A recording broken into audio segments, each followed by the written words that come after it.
Hello friends, welcome to Padma నాడమెంట్ డీటెయిల్స్కి. 60 దాటయ్యా. అయితే ఈ మాట అనిపించుకోకండి. ఏంటి మీరు ముసిరాళ్ళు అయిపోయారు, ఓ పక్కన కూర్చోండి, ఓ మూల కూర్చోండి, ఎందుకు అక్కర్లేని మాటలు మాట్లాడతారు, ఎందుకు అన్నిట్లో చేసి పెడతారు, ఎందుకు అన్నిట్లో తలదూరుస్తారు, ఎందుకు అన్ని చోట్లకి రెడీ అయిపోతారు, ఇలా రకరకాలుగా మాట్లాడుతుంటారు కొంతమంది, అందరూ కాదు కొంతమంది. ఆ మాట అనిపించుకోకుండా బతకడం నేర్చుకోండి. ఎందుకు అనిపించుకోవాలన్నమాట? ముసిరాళ్ళం అయిపోయామా 60 ఏళ్ళకి? ఇన్ కేస్ అయ్యాము అయినా ఆ మాట అనడానికి ఎవరైనా సరే, అది పిల్లలు అవ్వచ్చు, పెద్దలు అవ్వచ్చు, మనవలు అవ్వచ్చు, కూతుళ్ళు కొడుకులు అవ్వచ్చు, ఎవరైనా కూడా మీరు పడడానికి వీల్లేదు, పడకూడదు. మనం ఆ మాట అన్నది అనిపించుకోకూడదు. అన్నారనుకోండి, షేమ్గా ఫీల్ అవ్వాలి. మనం అంటే సిగ్గుపడాలి. ఎందుకు అనిపించుకోవాలన్నమాట? ఏంటి మన అంత మాట అంటారా వాళ్ళని పౌరుషం రావాలి మనకి. ఎవరన్నా అన్నారనుకోండి, మీరు వెంటనే రిప్లై ఇవ్వండి. ఏమని? మీరు అలా అనడం నాకు ఇష్టం లేదు, మీరు అలా అనడానికి వీల్లేదు, ఇప్పటికోసారి అన్నారు కానీ మళ్ళీ మళ్ళీ అన్నారనుకోండి నేను ఒప్పుకోను. ఖచ్చితంగా, చాలా ఖచ్చితంగా. ఎంత మితభాష అయినా, ఎంత సరదాగా ఉన్నా, ఎంత సున్నితమైన మనసున్న వాళ్ళైనా సరే, ఈ మాట అనడం ఎప్పుడైతే నేర్చుకుంటారో మీ జీవితంలో ఫస్ట్ అసలు మంచి స్టెప్ వేసినారనమాట. ఎందుకు అంటే వాళ్ళు అలా అనడానికి మనం ఎందుకు అనాలి ఫస్ట్ పాయింట్, ఎందుకు భరించాలి సెకండ్ పాయింట్. 60 ఏళ్ళు వచ్చినంత మాత్రం ముసిరాడ వైపే మూల కూర్చోండి, మీరు మాట్లాడకండి, మీరు కలగజేసుకోకండి అనడం అనేది చాలా తప్పు మాట. అది ఒకవేళ మీ మనవలు అన్నారు, మీ పిల్లలు అన్నారు, దానికి మీరు మురిసిపోయి అని నవ్వుకుంటూ యాక్సెప్ట్ చేయకండి. నేను బయట వాళ్ళ సంగతి కూడా అనట్లేదు, ముందు ఇంటి వాళ్ళ సంగతి చెప్తున్నాను. మనవరాలే మనవడో అన్నాడు అనుకోండి, తర్వాత పాయింట్ ఏంటనండి, ప్రతి దానికినో నాదేముంది, అయిపోయింది నా జీవితం, వాళ్ళ ఇష్టం వచ్చినట్టు వండుదాం, వాళ్ళ ఇష్టం వచ్చినట్టే ఉందాం, వాళ్ళ ఇష్టం వచ్చినట్టే తిందాం, మన బట్ట కూడా వాళ్ళ ఇష్టం వచ్చినట్టే మనం కట్టుకుందాం. నువ్వు ఈ చీర కట్టుకున్నావేంటి, పువ్వుల చీర పెద్దదానివి. కొంతమంది క్రిటిసైజ్ చేస్తారు, జరీ చీరలు కట్టుకోవాలి కదా, జడేసుకున్నావేంటి, మూడేసుకోలేదు, ఇవన్నీ అంటారు. అంటే మనం ఇంక వాళ్ళ ఇష్టం వచ్చినట్టు మనం అలా ఉందామా? మనకేం కోరికలు, మన సరదాలు ఉండవా? మన కోరికలు, మన సరదాలు తీర్చుకోవాలి. కాబట్టి డోంట్ కేర్, నేను ఇలాగే ఉంటాను, నేను ఇలాగే నాకు ఇలా ఉంటేనే ఇష్టం, నా వయసుకు తగ్గట్టు నేను డిగ్నిఫైడ్గానే ఉంటున్నాను కదా. నువ్వేంటి నాకు చెప్పేది? ఈవెన్ పిల్లలు చెప్పినా, ఫ్రెండ్స్ చెప్పినా, చుట్టాలు చెప్పినా, ఎందుకండి ఇలా చెప్పడం అనుకోవచ్చు. ఇలా అనుకుంటే వాళ్ళు ఏమనుకుంటారంటే, వీళ్ళకి ఏమీ ఇష్టాలు లేవు, వీళ్ళని చాలా చులకనగా చిన్న చూపుగా చూడొచ్చు, వీళ్ళని నొక్కియచ్చు, వీళ్ళు విలువలు తగ్గించేయాలి, వీళ్ళకి ఏవీ ఇష్టాలు ఉండొచ్చు.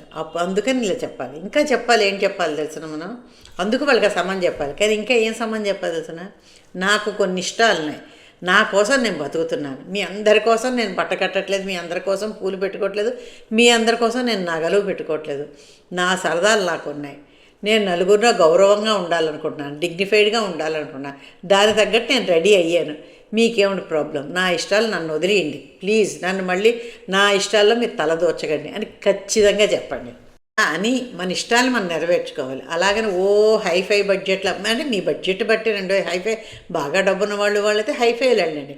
ఎవరివైనా సాంప్రదాయంగాను మన బడ్జెట్లోని అప్పులు పాలైపోకుండా నడిపామనుకోండి, జీవితం ఎంతో సంతోషంగా ఉంటుంది. అంటే మన ఇష్టాలని, మన కోరికలు మనం తీర్చుకుంటున్నాం తప్ప ఎవరి మీద బర్డెన్ పెట్టలేదే. ఎవరి మీద బర్డెన్ పెట్టి మన ఇష్టాలు కోరికలు తీర్చుకుంటే అది చాలా తప్పు, నేను ఒప్పుకుంటాను. లేదే, మనం ఉన్న దాంట్లోనే ఉన్నంతలోనే తృప్తిగా ఉంటూ మన ఇష్టాలను తీర్చుకుంటూ మన బడ్జెట్లో మనం ఉంటున్నాం కదా, వాళ్ళకి ఎందుకు బాధ అని మనం ఆలోచించి వాళ్ళనప్పుడు ఖచ్చితంగా ఇలాంటి మాటలు చెప్పాలి. ఏంటండి, ఎక్కడికైనా వెళ్ళాలని అనిపిస్తుంది మనకి. కొంతమంది అంటారు, ఏం వెళ్తావులే, అక్కడికి ఏం వెళ్తావు, పెద్దదాని వైపు కూర్చో ఇంట్లో హాయిగా అమ్మోల్ని, ఏమిటి చేస్తావు, పడుకోవచ్చు కదా, కృష్ణారామ అనుకోవచ్చు కదా, పుస్తకాలు, దేవుడి పుస్తకాలు చదువుకోవచ్చు కదా, పూజలు చేసుకో, ఇలా రకరకాల అక్కర్లేని సలహాలు ఇస్తారు. ఏం చేయాలో ఆవిడికి తెలియదా, అతనికి తెలీదా? వాళ్ళకి తెలుసును కదా, వాళ్ళ వయసు ఏమిటో వాళ్ళు తెలుసును. ఎంతో అనుభవంతో పండిపోయిన తర్వాత 60 ఏళ్ళకి వచ్చారు. 60 ఏళ్ళకి వచ్చిన తర్వాత వాళ్ళ జీవితంలో ఎన్ని కష్టాలు, డక్కాముక్కీలు తిన్నారు. వాళ్ళకి నువ్వు చెప్పేదేమిటి? అది ఈవెన్ ఫ్రెండ్స్ చెప్పినా, చుట్టాలు చెప్పినా, ఎవరు చెప్పినా కూడా, పిల్లలు చెప్పినా కూడాను. అందుకు నువ్వు చెప్పేదేంటి? ఒకటే అనాలి, నా కోరికలు, నాకు ఎక్కడికో వెళ్ళాలి, నేను వెళ్తున్నాను, మీకేమిటి ప్రాబ్లమో చెప్పు అని అడిగి, వాళ్ళ ప్రాబ్లం ఉందనుకో, అలాగన్నారనుకో, నో నీకు హెల్త్ విడిపోతే నువ్వు అలసిపోతావు, ఎక్కడ పడిపోతావు భయం, నీకు అక్కర్లేదు, నా జాగ్రత్త నేను తీసుకుంటాను, నువ్వు బెంగ పెట్టుకోకు, నువ్వు భయపడుకో, నా గురించి కేర్ తీసుకున్నా చాలా థ్యాంక్స్. కానీ నేను చాలా నాకు కూడా నా గురించి నాకు కేర్ తీసుకుంటాను కదా, నేను జాగ్రత్తగా వెళ్ళొస్తాను. కాబట్టి ఎవరు నన్ను ఆపడానికి ప్రయత్నం చేయకండి, నా ఇష్టాల తగ్గట్టు నేను నడుచుకుంటాను, నా హెల్త్ని నేను చూసుకుంటాను అని చెప్పండి. సున్నితంగా చెప్పండి, ఖచ్చితంగా చెప్పండి. కొంతమంది ఫ్రెండ్స్ లాంటి వాళ్ళు అంటారు, వీడు ఎప్పుడూ తిరుగుతూనే ఉంటుంది, ఏం తిరుగుతుందో, ఏమి నడుస్తుందో, ఏమి ఖర్చు పెడుతుందో ఇలా అంటారు. అది తెలియనంతకాలం మనకి ఏం పర్వాలేదండి. ఇన్ కేస్ ఫ్రెండ్సో చుట్టాలో కజిన్సో అంటారు కదా, ఇది అంటారు, అందరి జీవితాలు ఇవన్నీ వచ్చినవే. అయితే అప్పుడు అంటారు కదా, అప్పుడు ఏం చెప్తారు, ఏమండి మీరు ఇంత బాధపడిపోతున్నారు, ఇదిగో నా గురించి ఇంత ఆలోచిస్తున్నారా, ఎంత సంతోషంగానో ఉంది, నా గురించే మీ పనులన్నీ మానుకొని నా గురించే ఆలోచిస్తున్నారా, నేనేమైపోతానని ఆలోచిస్తున్నారా, నేను ఎంత నడుస్తున్నానో అబ్జర్వ్ చేస్తున్నారా, మీ ఇంట్లో పనులు చేసుకోకుండా నా గురించి నేను ఎక్కడెక్కడికి వెళ్తున్నాను, ఎలా అలా ఉంటున్నాను, ఏమేమి చేస్తున్నాను చూసారా, చాలా చాలా థ్యాంక్స్ అండి. కానీ ఒక్కటి గుర్తుపెట్టుకోండి, నేను మీ విషయంలో కల్పించుకోవట్లేదు, మీరు కూడా నా విషయంలో కల్పించుకోకండి. నేను ఎక్కడికన్నా వెళ్తాను, ఏమన్నా చేస్తాను, మీకు అనవసరం అనుకుంటాను ఈ విషయం, థ్యాంక్ యూ అండి అని చెప్పేసి పక్కకి వెళ్ళిపోండి. అంతే. వాళ్ళు జ్ఞానం ఉన్న వాళ్ళైతే వాళ్ళే అర్థం చేసుకుంటారు. 70 కాదండి, 75 సంవత్సరాలు వచ్చిన తర్వాత స్లో డౌన్ అవ్వండి. కావాలంటే హెల్తీగా ఉన్నారు, తిరగగలరు, అన్ని బలంగా ఉన్నారు, అప్పుడు కూడా స్లో డౌన్ అవ్వకండి. ఒకళ్ళు అన్నారని మీరు స్లో డౌన్ అవుతే జీవితంలో అణిగే ఉంటారు. లేదు, విల్ పవర్ పెంచుకొని నాకు నేను చేసుకోగలను, నాకు నేను ఉండగలను అనుకున్నారనుకోండి, ఎప్పటికీ మీరు అసలు హెల్తీగా ఉంటారు, సంతోషంగానూ ఉంటారు. కాబట్టి స్లో డౌన్ అవ్వడానికి, వాళ్ళ మాటలు విని స్లో డౌన్ అవ్వడానికి ఇప్పుడు ప్రయత్నం చేయకండి. ఆగిపోకండి, మీ జీవితాన్ని అక్కడికి ఆపకండి, ముందుకు సాగనీయండి. కాబట్టి మీకంటూ కొన్ని ఇష్టాలు ఉంటాయి, మనకంటూ మనకు కొన్ని ఇష్టాలు ఉంటాయి. ఒకళ్ళతో ఏమీ అనిపించుకోకుండా మర్యాదగా అంటే వాళ్ళనే కాదు, ఇప్పుడు మన గురించి కూడా నేను చెప్తున్నాను, వాళ్ళనే కాదు మనం కూడా మన లిమిట్స్ దాటకుండా మన వయసుకు తగ్గట్టు హుందాగా హోదాగా మన పనులు మనం చేసుకుంటూ, మన ఇష్టాలు తీర్చుకుంటూ, చిలిపి పనులు చేయకుండా హోదా అయిన పనులు చేస్తూ మన జీవితాన్ని మనం గడిపామనుకోండి, నలుగురిలో గౌరవ మర్యాదలు వస్తాయి.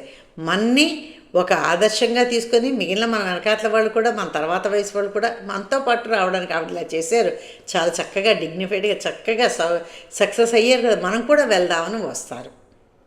ఇప్పుడేనండి మనం మాట్లాడే మాట అయినా, మనం నడిచే నడకైనా, మన కట్టు బొట్టైనా మనకి విలువను పెంచుతుంది.